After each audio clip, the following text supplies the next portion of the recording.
Businesswoman Tricia Flanagan manufactures a range of Australian children's clothing under the Folly Habits label. She is designer, owner, distributor of the company and mother of the label's favourite model, and she's only 21. Tricia is one of 13 graduates of the Youth Business Scheme. They are set to hit the business sector in industries as varied as antique dealing and concrete paving.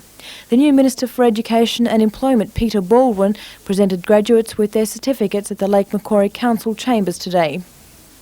The scheme is designed for unemployed people aged between 18 and 26. All they need is a workable business idea. The 5-week course gives them the resources to design a business plan, give them contact with accountants, the tax office, consumer affairs and advertising experts. It's taught me all the bookkeeping and the lots on the managing side that I wasn't aware of. That's been really helpful. With the support of people in business and the community, the Hunter could become the birthplace of tomorrow's national business leaders.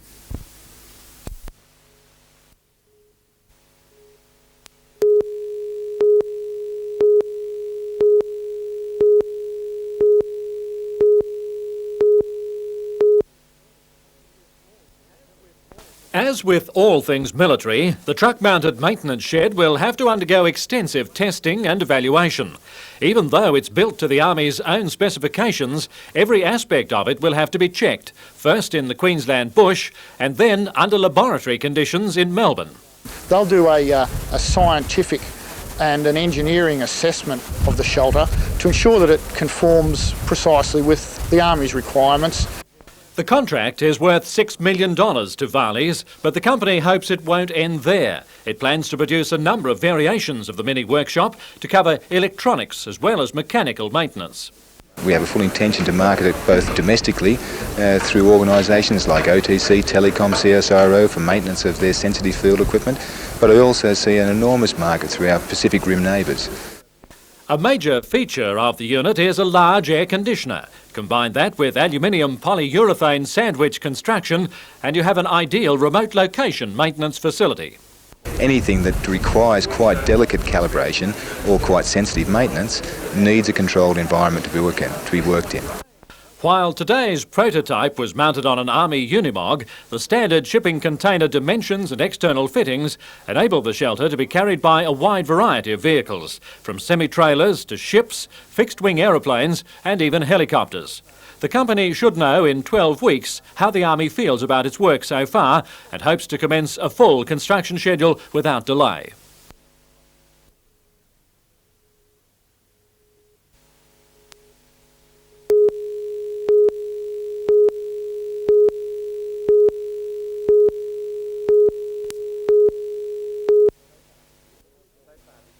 So far this year, the North Melbourne Giants have won all 4 of their matches, while the Falcons have a 1-3 win-loss record, and the positions on the ladder are vastly different, with the Giants in the familiar role as pace-setters of the league and the Falcons running 12th.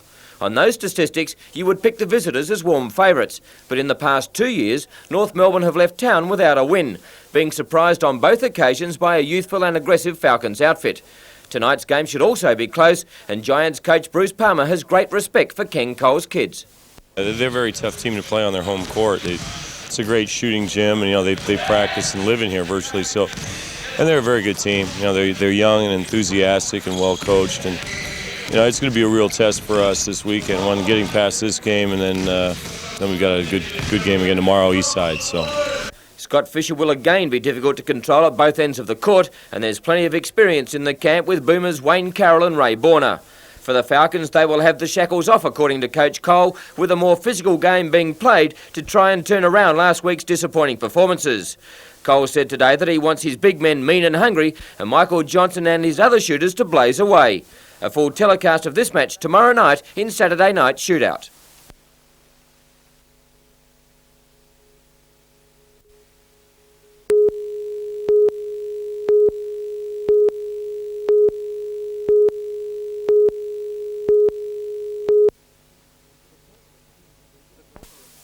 The corner of King Street and the Esplanade at Warners Bay has become a busy intersection in recent years.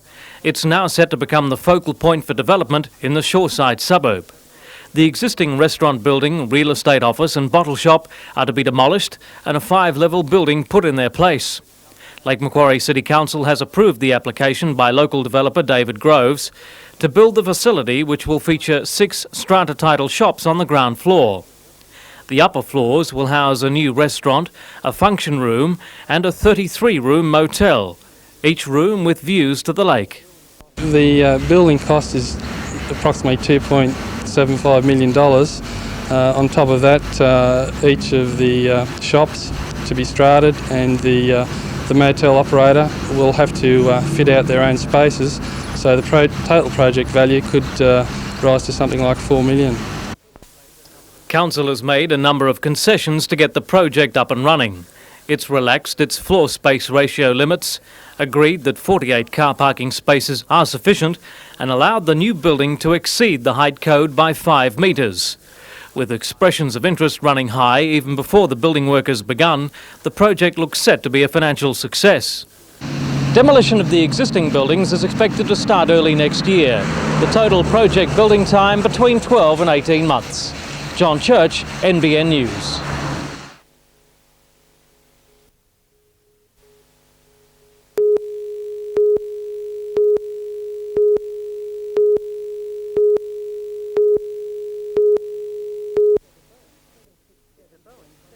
It's a Boeing 767-300, worth more than $120 million and named after the city of Maitland. It's the first time the city has been given the honour, but according to Qantas, it was long overdue. It's a way of Qantas Airways in nominating and honouring the citizens of Maitland, and we have a very strong travel industry in Maitland, and it's really the citizens that's what's important, and Qantas is honouring the city of Maitland. The plane was today blessed by Maitland priest Father Lex Levy, then officially christened with some of the Hunter Valley's finest champagne by Maitland Mayoress Lynn Blackmore. It's a great honour for the city of Maitland, and I'm sure all of the residents of Maitland are very proud. Able to carry 240 passengers, the plane will now spend its days spreading the Maitland message to places like Auckland, Christchurch and Singapore. So now if you strike those Maitland locals intent on telling you their city's really going places, rest assured they're telling the truth. Bruce Mackenzie, NBN News.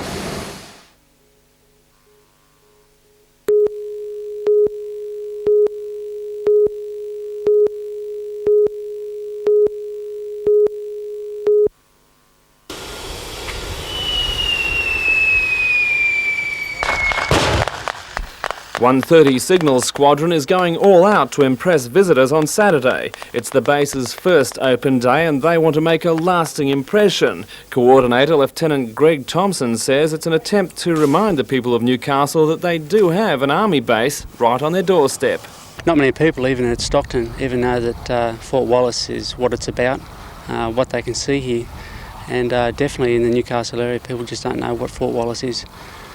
Established in 1915, Fort Wallace is headquarters to about 60 soldiers who serve as the communications link between battlefield commanders and the Air Force. There'll be the usual display of military hardware, and the troops are planning several spectacular displays of mock combat. It's not all just for fun. The open day also aims to attract new recruits to the thinning ranks of the Army Reserve. But historians and lovers of a good mystery will find the rare glimpse of the base's secret tunnels a special attraction. Built during the war to connect 2 giant gun emplacements guarding the harbour mouth, the passages are the source of an intriguing rumour. For decades there's been persistent speculation that the guns at Fort Wallace were linked by a secret tunnel running under Newcastle Harbour to similar gun emplacements at Fort Scratchley. Is it a myth? Lieutenant Thompson can only say it's highly unlikely. Well, we've got one keen staff sergeant here who believes that there is a tunnel going between here and Fort Scratchley, and he's looking into it.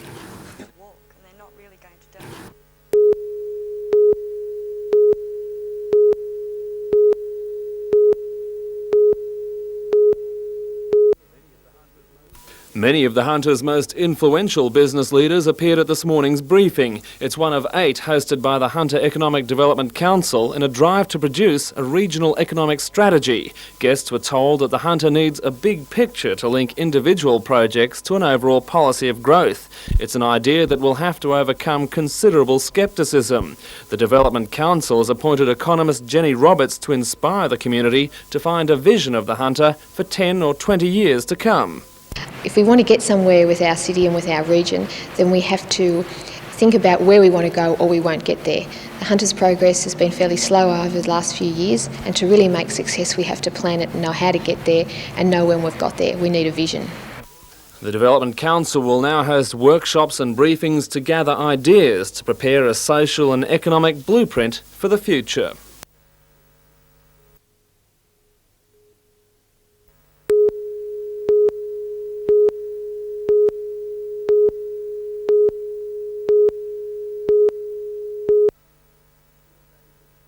The field day isn't designed for the big producers. A survey on last year's exhibition showed only 20% of people through the gates were commercial operators. There's a lot of people out there who are thinking about buying 20 acres, or they might have 20 acres. They don't really know what to do with it, and this field day is specifically aimed at that. Should come out to be a horseshoe very shortly. From shoeing the horses to how to breed them, it's an A to Z for the small landholder. The latest in machinery and the chance to grab that special deal. Unlike other field days, the Tocal exhibition is a mixture of commercial plus educational displays. While you can be sold on which is the best breed, you can also learn how to get it on the kitchen table. And of course you can try some of the Hunter's finest agricultural products while you're here at the field day. Cheers! Dairy products, honeys and fruit and vegetables are on display. Watching what goes into the animals' mouths, council weed inspectors warn of the dangers of deadly nightshade. It only takes probably half a kilogram of actual plant to kill them. It takes about probably 4 hours for that to happen, and it's a pretty painful death too. While some were sticking their necks out to see the action, one local thought it was all a bit of a snooze. The Tocal Small Farm Field Days will be on tomorrow and Sunday. Peter Ryan, NBN News.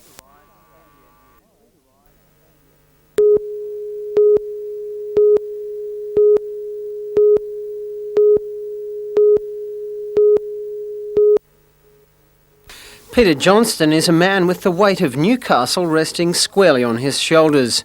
He's the man selectors have chosen to lead the Knights to the win their fans are screaming for, and he's not afraid to admit he's looking to his teammates to share the burden of the pressure. There seems to be a lot of pressure coming from outside the club, with the spectators not expecting a lot from us, but I think we've just got to knuckle down and do what we do best. I'm depending on a few of the senior players to get behind us and sort of come out of their shell a bit from the last couple of weeks. Ironically, it's the Knights' appalling performances over the last 2 weeks that will give Johnston his proudest moment. With Michael Hagan away on rep duties and Sam Stewart languishing in reserve grade, Jono is set to write his name in the record books. I've been a captain a couple of times in reserve grade and that, but this will be something new, but I'm really looking forward to it. It's an honour. There's only been 2 previous captains of the Newcastle Knights, so it's definitely an honour. He's urged Knights fans to pack the International Sports Centre come Sunday, but that won't faze the Saints. Coach Craig Young says Newcastle is still a stronghold of St George support and says a full house won't distract his charges. Well, it won't affect us. We got a lot of support up there. It's all out Australia, St George. We've got a good following, and we've got a lot of St George supporters up there on Sunday. And we were the first side to beat Newcastle at home. I think there was a ground record there last year with over 20,000 people there. So the players have experienced that, and they know what to expect, and it'll hold them in good stead for Sunday's game.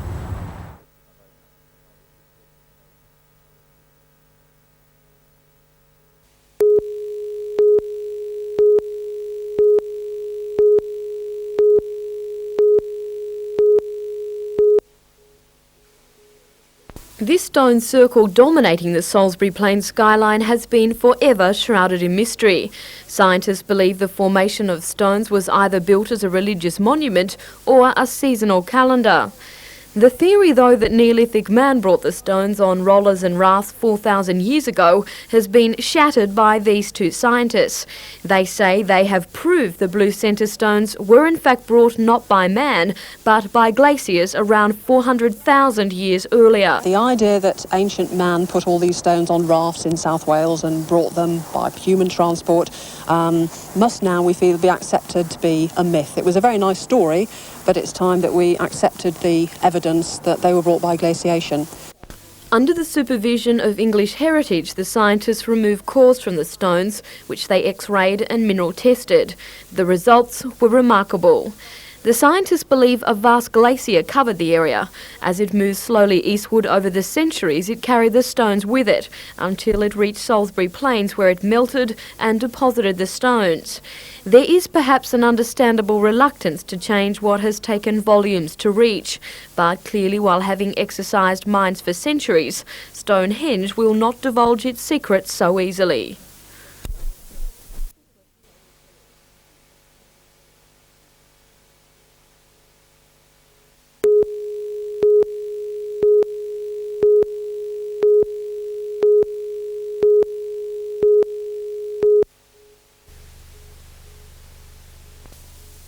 Behind the imposing front walls of St Mary's High School in Maitland is a story of great courage and strength.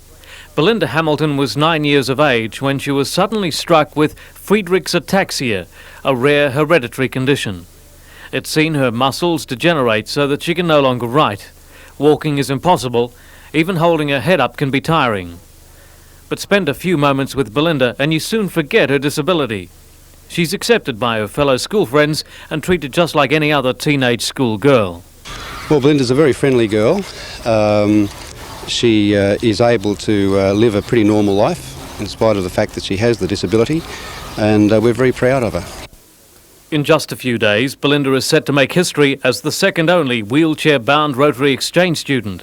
She'll be heading to New Zealand for a 4-month stay, along with 3 other girls from the school, Jodie Curtis, Melissa Callanan and Amy Crawford.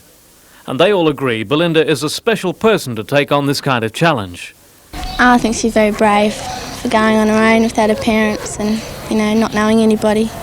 Yeah, and it's a very good opportunity for her as well to become more self-confident. So, yeah. Like you? Yeah. Don't put that in. While in New Zealand, she'll be staying with the family of Rebecca Moulton. Rebecca suffers cerebral palsy, but paved the way for Belinda on an exchange visit from New Zealand to Rutherford High last year. Belinda's never been away from her family for more than a week at a time, but she certainly set her sights high for this visit. I want to bungee jump, whatever there is. You want to bungee jump? Yeah. It's particularly dangerous, you know. Yeah, I know. Doesn't scare you? You're a brave girl, that's for sure. Have a good trip. Yep, thank you.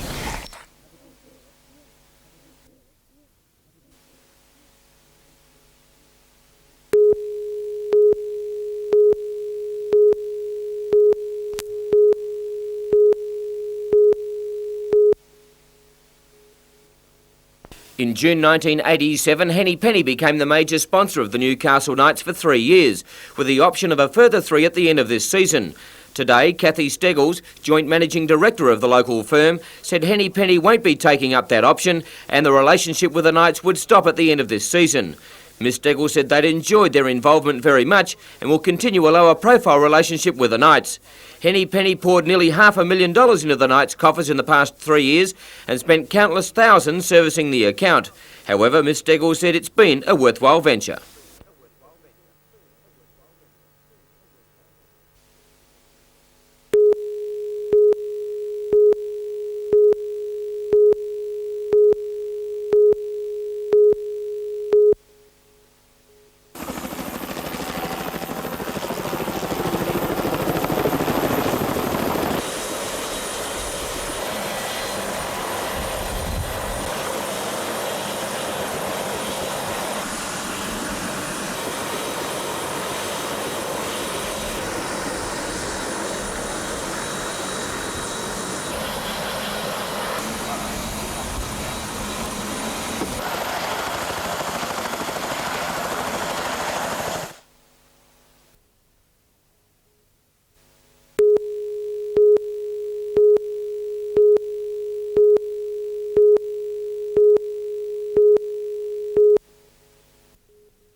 Day 2 of the inquest into the Ngluka tragedy in which 5 children died, and more clues as to what went wrong. The court heard that the Ngluka's fateful trip of Monday, January 8, was organised during a tennis tournament at the Roach Racket Resort at Salamander Bay. Tennis professional Jeff Hamilton approached Carol Warner, the Ngluka's registered owner, with the idea of a pleasure cruise. Despite plans to travel to Mile Lakes, Mrs Warner and husband Dennis agreed. Jeff Hamilton told how the Warners asked him to organise a guest list. There was no mention of the maximum number of people. There were 17 definites by Saturday night. Mr Hamilton said it just grew from there. The Ngluka is an 11-metre pleasure cruiser designed and manufactured by Stebercraft. Today, director Alan Steber gave 4 possible reasons why the vessel swerved sharply to the left just before it sank. The wheel at either the flybridge or saloon station could have been turned a number of times. The autopilot could have been turned on suddenly. If the autopilot was on, a radio transmission on its frequency could have induced a turn. Or with the trim tabs in down position, any excessive steering by the bow could lead to a sudden deviation. Mr Steber said there was no requirement that a pleasure cruiser like the Ngluka conform to a maximum passenger capacity. However, the court heard that the DD3, a commercial vessel of similar size and design, is licensed to carry 12 passengers and 2 crew. Yesterday, police told coroner Kevin Waller that 49 people were on board the Ngluka when it sank. The inquest continues tomorrow. Leslie Robinson for NBN News.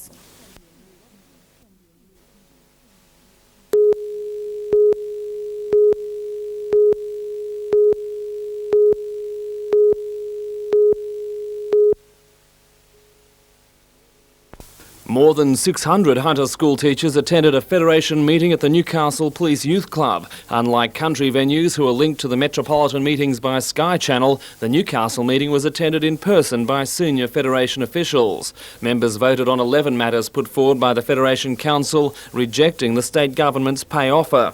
However, the local teachers went further, moving to reject and return a letter sent to them by the Education Department's Director General, which applauded the government's pay offer. The teachers voted to support the planned rolling stoppages. The Hunter will be the last on the agenda, with a half-day stoppage scheduled for Thursday, June 7.